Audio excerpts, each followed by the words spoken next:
Hai guys, kembali lagi bersama gua di Sakahyang Review. Sudah siapkah kalian untuk menonton kumpulan video-video mengerikan?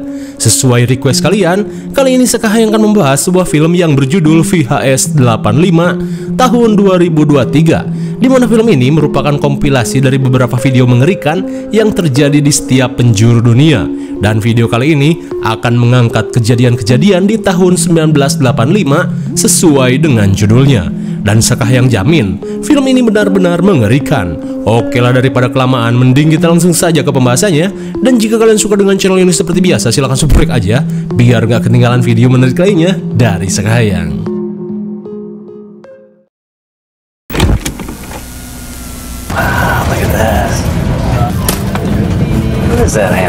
Segmen rekaman pertama ini diawali oleh seorang vlogger gondrong bernama Rob, di mana Rob bersama keenam circle-nya berencana pergi ke sebuah danau yang berlokasi di Kabupaten New York bagian wetan, di mana katanya danau itu sudah tidak pernah lagi dikunjungi wisatawan sejak 20 tahun lalu.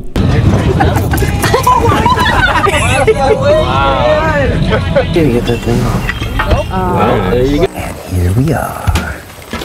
Hingga setibanya di lokasi, Rob langsung melanjutkan vlognya. Sambil membawa sekaleng BR, Rob langsung OTW untuk merekam keindahan danau ini. Namun belum jauh berjalan, Rob pun merasa heran dengan sebuah papan peringatan untuk tidak berenang di danau ini. Hingga dari papan yang berlumut, Rob pun mengetahui jika nama danau ini adalah Danau Evik. Hingga dari nama dark system ini, Rob pun tidak terlalu menghiraukannya dan menganggapnya sepele.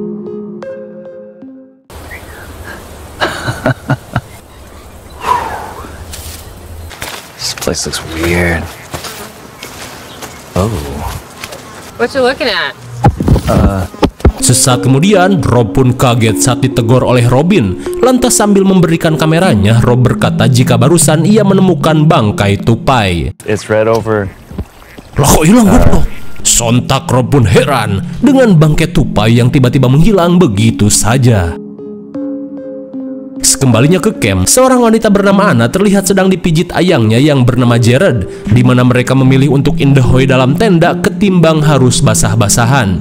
Di saat itu pula Kevin yang selesai menurunkan kapal mengajak circle-nya untuk bermain ski air. Mendengar hal itu, kewe seksoi bernama Kelly langsung nyebur lalu mengajak Rob dan Robin untuk ikut.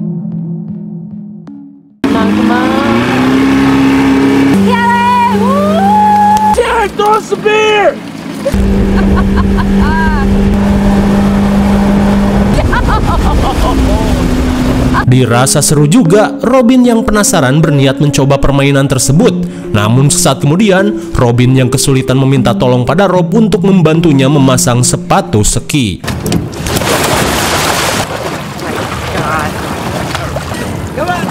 Cute.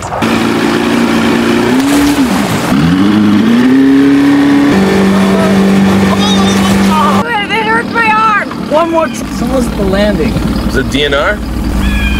Alright, Robin, one more time and we're gonna... Di tengah serunya main ski air, Rob pun heran saat melihat koblak biru terparkir di dekat camp mereka. Dirasa itu turis lain, mereka tidak terlalu peduli.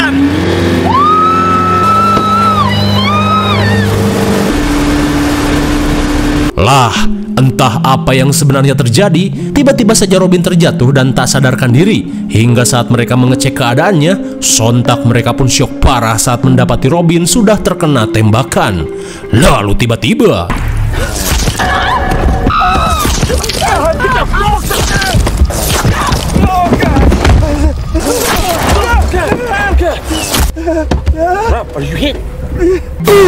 my god, rupanya ada sniper misterius yang menembaki mereka. Di tengah kepanikan, Drew yang mengalami ambien ekstrim meminta Rob untuk segera menyalakan mesin guna bisa pergi dari tempat ini. Namun sungguh suwe, sniper itu malah menembak mesin kapal mereka. Still. Oh shit! The shore is closer on my side. Di tengah keputusasaan, Rob yang mempunyai ide mengajak Drew kabur dengan cara berenang. Akan tetapi Drew merasa tidak yakin karena skill sniper itu sangat GG. Lalu tiba-tiba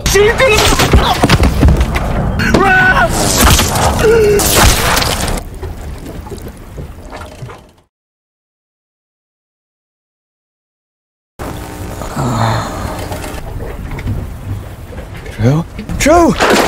Oh, God. Stay down. Pull me up! Robin, stay down. Oh, shit! Kelly! Kelly, it's okay! Oh, God. Is he dead? Singkat waktu, entah apa yang sebenarnya terjadi, mereka pun heran karena mereka masih hidup meski mendapat luka tembak yang serius. Tak cuman itu, mereka tak merasakan apapun meskipun jeroan Drew sampai keluar.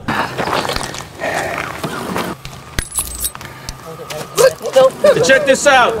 Sesaat kemudian, Drew pun heran saat mendapati sebuah tanda angka 7 Romawi di mobil mereka. Di tengah kebingungan, Rob yang khawatir dengan Anna bergegas mengecek ke tenda. Betapa syoknya Rob dan Robin saat mendapati Anna dan Jared telah tewas dengan beberapa luka tembakan. Oh, honey, don't look at yourself. It's okay. Sesaat kemudian, sambil menyorot Kelly yang mengalami sariawan ekstrim, Drew pun merasa aneh dengan apa yang mereka alami.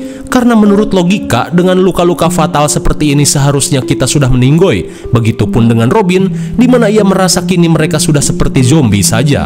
Namun setelah mengingat sesuatu, Rob berasumsi jika alasan mereka masih hidup adalah efek dari air danau, di mana sebelumnya ia menemukan papan larangan dan juga bangkai tupai yang mati tiba-tiba hilang seolah hidup kembali. Di mana beda halnya dengan Anna, Jared, dan Kevin, mereka yang tidak ikut nyebur tetap mati dan tidak bangkit lagi.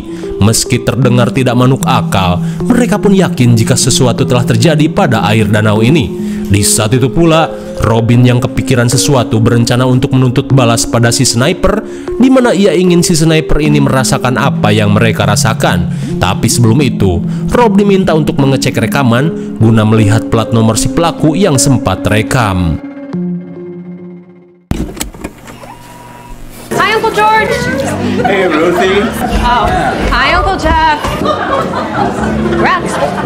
Singkat cerita, scene beralih pada suasana pesta perayaan yang ditunjukkan untuk seorang gadis bernama Ruth. Stop. You look good. She must be pregnant. Hi, cousin Annabelle.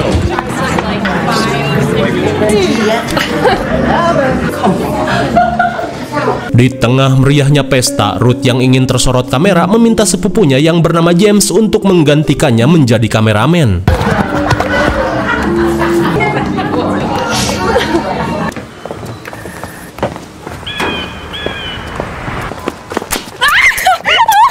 Sontak Ruth pun kesal dengan sepupunya yang iseng menyemprotkan pistol air. Lantas si bocil berkata jika ia disuruh seorang wanita di mobil karavan dengan imbalan permen kojek.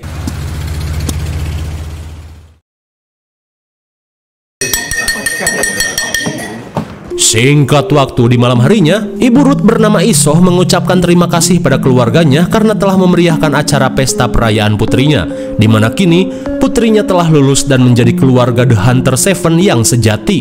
Si ibu pun berkata jika dirinya merasa bangga dengan Ruth karena telah berhasil melakukan tradisi keluarga terdahulu. Lantas, si ibu meminta Ruth untuk berpidato di depan keluarganya. Thanks, Mom. To the seven. To the seven. Kemudian, Ruth berkata jika awalnya ia merasa gugup saat harus menghabisi 7 nyawa. Namun setelah berhasil melakukannya, ia pun merasa bergairah dan bangga menjadi keluarga The Hunter Seven. Dan tak lengkap rasanya jika ia tidak menunjukkan hasil rekamannya. Oh, okay. Okay, so...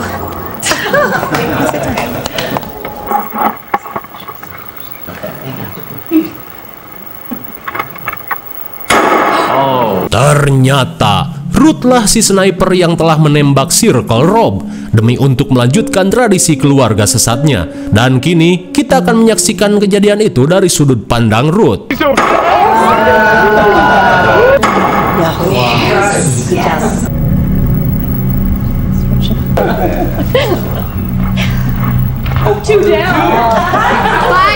Setelah menghabisi 2 orang, kini Ruth bersiap menembak Rob dan circle-nya yang sedang asyik bermain di danau.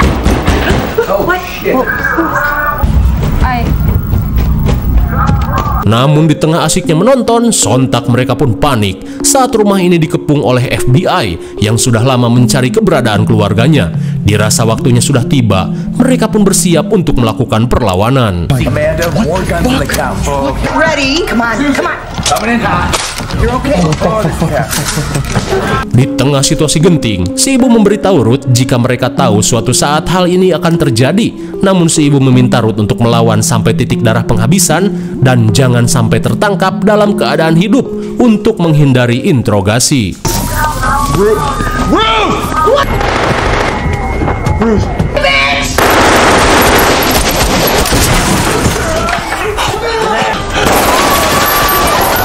Di kamar, James yang ketakutan mengajak Ruth untuk segera kabur dan menolak saat diberikan pistol. Dirasa James tidak layak, Ruth langsung menghabisinya.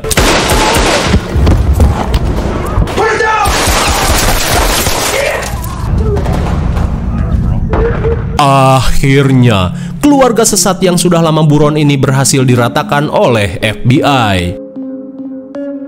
Singkat waktu, tim forensik pun datang untuk mengecek seluruh jasad yang ada di tempat ini.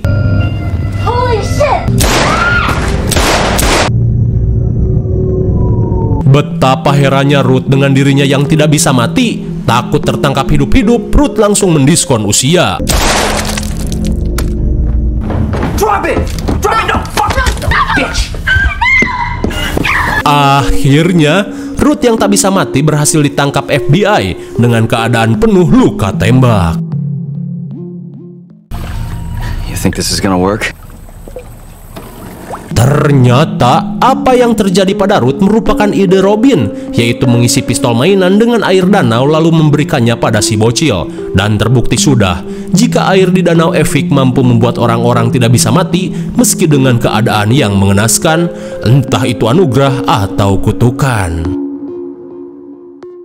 Lanjut pada rekaman mengerikan kedua yang diambil dari negara Meksiko di tahun 1985. Terlihat seorang host bernama Lucia sedang bersiap membuka acara berita di Ojonos News por Sempre. Dan meski mic-nya bau kerak jigong, host ini berusaha untuk tampil semaksimal mungkin. No paso.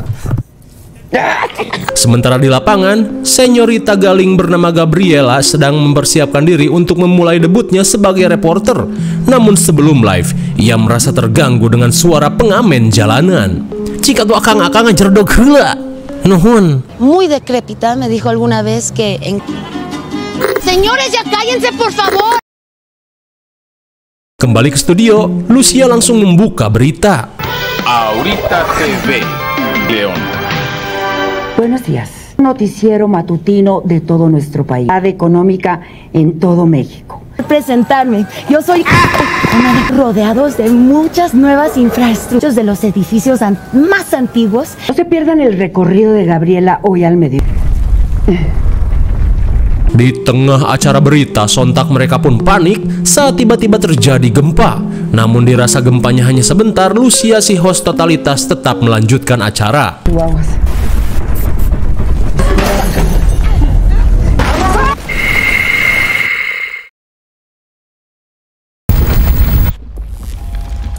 Singkat waktu setelah diguncang gempa dahsyat, Luis terlihat masih hidup meski pinggangnya tertimpa beton. Namun sangat disayangkan, Lucia dan kru lainnya harus tewas di tempat. Hingga di tengah rasa engap, tim SAR akhirnya datang untuk melakukan evakuasi.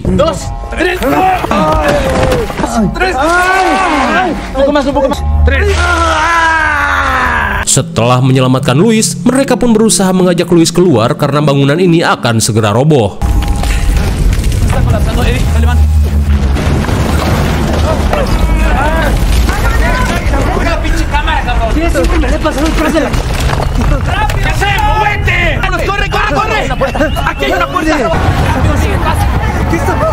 Mengerikan sekali akibat diguncang gempa berkekuatan 8 skala Richter, ibu kota Meksiko pun luluh lantak.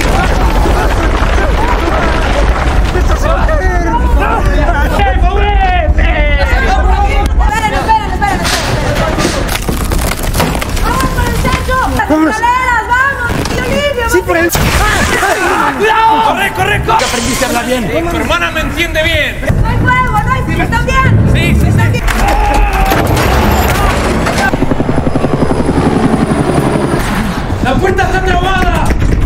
Saat gedung akan ambruk, mereka pun malah terjebak dengan pintu yang macet. Lalu tiba-tiba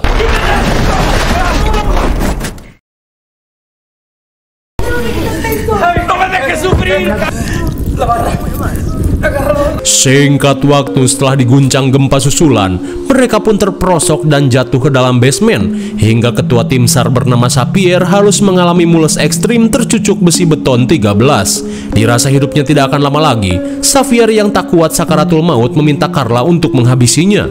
Dan karena mereka tak punya senjata api, linggis pun jadi pilihan.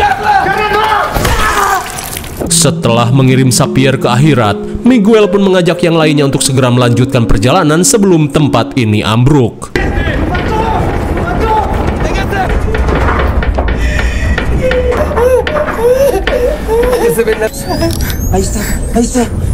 Ketika Carla mengalami sesak dan syok, Luis meminta mereka untuk memegangi kamera. Terlebih kini mereka membutuhkan pencahayaan ekstra.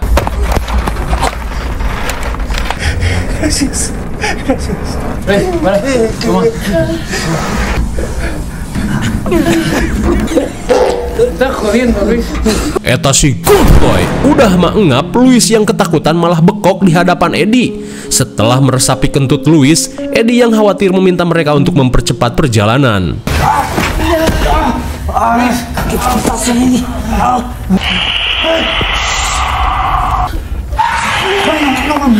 Saat mereka kehilangan arah, tiba-tiba terdengar suara aneh dari dalam goa. Jelas saja mereka pun heran, di mana basement ini terhubung pada sebuah goa misterius. Namun karena tidak ada jalan lain, mereka pun langsung memasukinya sekalian mencari jalan keluar.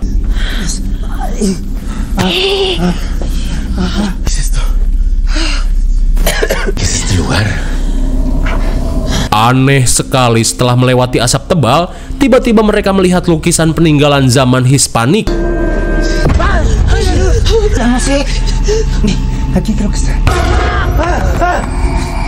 Di tengah keadaan bingung, mereka pun mendapati sebuah patung dewa Aztec, serta dengan dinding yang dipenuhi dengan tangkurak yang dicor. Lalu tiba-tiba betapa syoknya Luis saat melihat Eddie bertingkah aneh di depan ukiran tembok Mictlan, di mana Mictlan adalah dewa kematian dalam mitologi Aztec yang berasal dari dunia bawah. Lalu tiba-tiba sesuatu terjadi pada Eddie.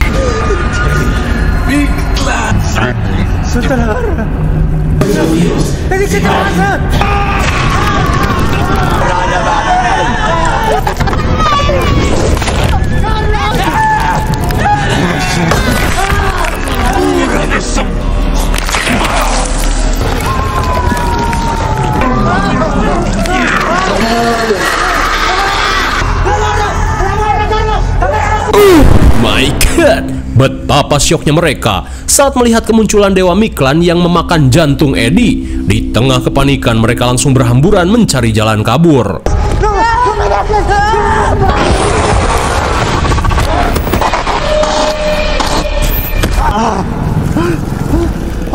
Di tengah situasi mencekam, Luis pun panik saat dirinya ditinggal sendirian.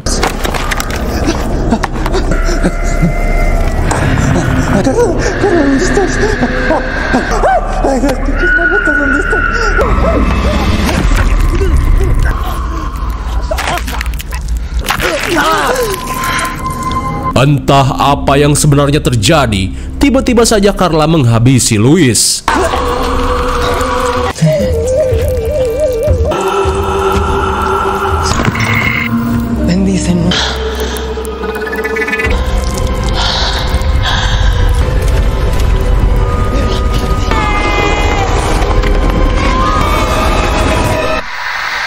Rupanya Carla yang ingin selamat memutuskan untuk mengabdikan diri pada Dewa Mictlan. Singkat waktu, gempa yang terjadi sampai meluluhlantakan kota Meksiko, dan menurut rumor, gempa ini terjadi akibat kebangkitan Dewa Mictlan. Dan kalau kalian cek di Google, bencana ini benar-benar nyata terjadi pada tahun 1985. Kemudian kita lanjut pada rekaman mengerikan ketiga. Di sebuah stage, seorang wanita berambut mie rebus bernama Michelle terlihat berpidato dengan mengungkapkan eksistensi Tuhan, di mana menurutnya ada satu Tuhan lagi yang belum manusia kenal, yaitu Tuhan teknologi. Sungguh edan. Michelle pun menjelaskan, jika di dunia sudah ada Tuhannya, maka dalam dunia teknologi pun pasti ada Tuhannya. Setelah membuat para audiens terheran-heran dengan pemikirannya yang di luar Nurul, Michelle pun menunjukkan sebuah cuplikan dari seorang pengembang yang mempresentasikan fitur VR dan sarung tangan digital. This is the visor, and this is called my iPhones, and when actually see into that digital. And the idea is that by where transport our sensory system, the computerized plane, that we integrated it into a helmet-based. Again, you can see. Lantas meski sarung tangan dan helmnya mirip starter pak tukang ojek, si gondrong menegaskan jika dengan alat ini kita bisa memasuki dan hidup di dunia digital. Hingga setelah melihat cuplikan tersebut, Michelle berniat menggunakan alat VR lengkap dengan baju dan sarung tangannya. Dan ia pun berencana untuk membuktikan jika Tuhan atau dewa di dunia teknologi itu memang ada.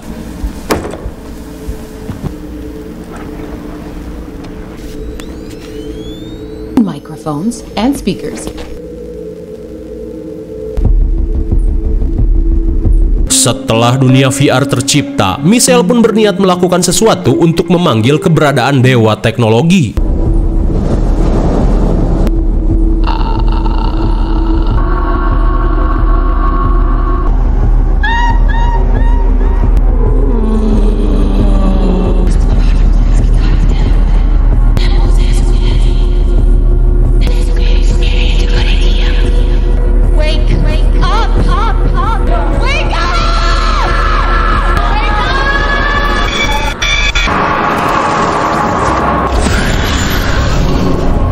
Dengan teknik geraman Dilan KW dan teriakan dupir, bisa kita lihat sosok dewa teknologi mulai menampakkan wujudnya.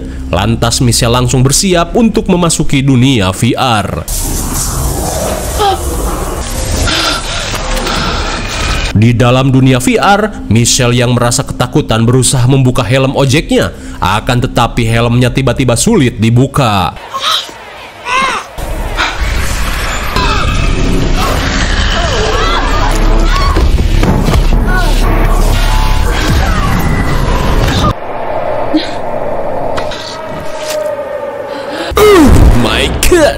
Sontak Michelle pun syok parah saat lukanya berdampak di dunia nyata dengan tangannya yang raib digigit sosok dewa teknologi. Akan tetapi, para penonton malah menganggap jika apa yang terjadi pada Michelle hanyalah sebuah pertunjukan semata.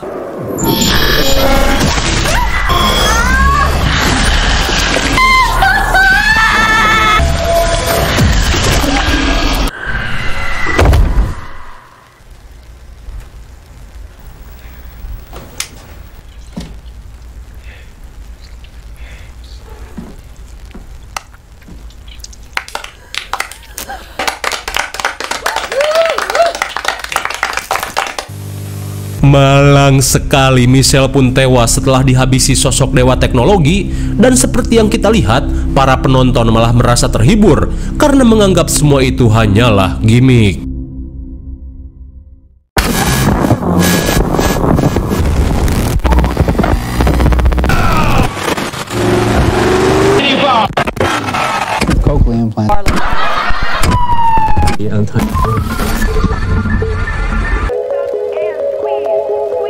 Dan untuk rekaman mengerikan terakhir ini diberi judul Total Copy, di mana para ilmuwan terlihat sedang melakukan penelitian pada sosok yang mereka beri nama Rory.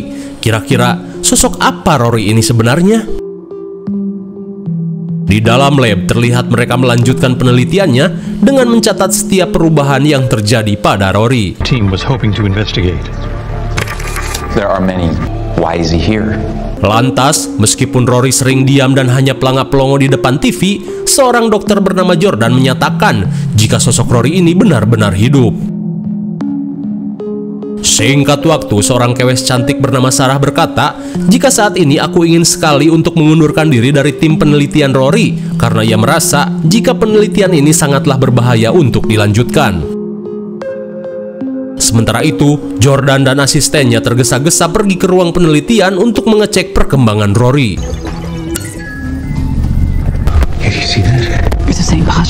Scientific principles require. Sungguh tanpa diduga, rupanya Rory mampu berubah dengan bentuk apa saja sesuai dengan keinginannya, di mana kali ini Rory terlihat meniru bentuk seorang wanita, namun bertentakel.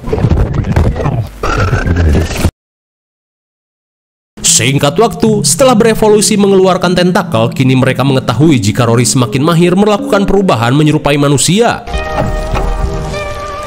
Answering us in his own way.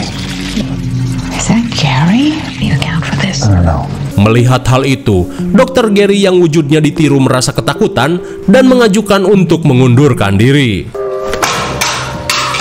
Namun beberapa hari kemudian, mereka pun menggelar rapat penting di mana Sarah memperingatkan Jordan untuk menghentikan penelitian ini karena ia merasa Rory akan menjadi ancaman besar di masa depan.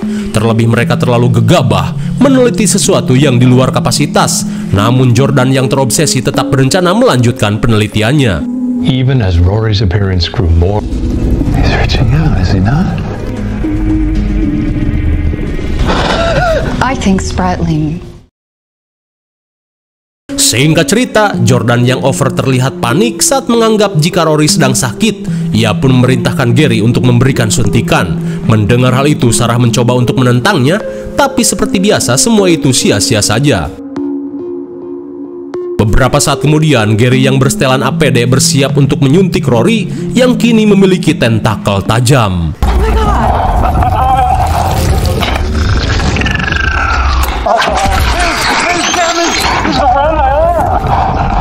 Sontak Gary pun panik saat dirinya dililit tentakel. Okay. Should I call somebody? No. Rory! Oh, he died. Remember? Di tengah situasi genting, Jordan berusaha membujuk Rory untuk tenang. Tapi tiba-tiba, Is there anything here that can neutralize her? Hey!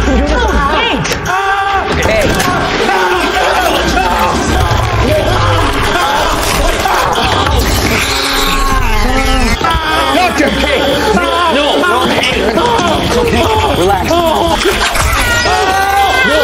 Let him go!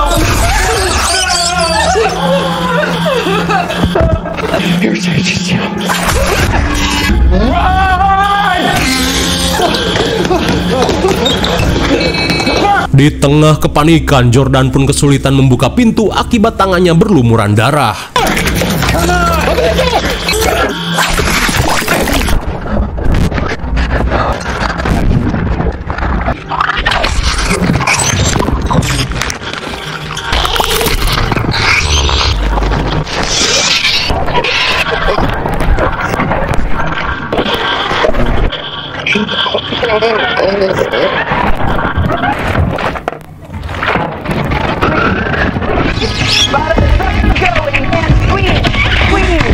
Mengerikan sekali.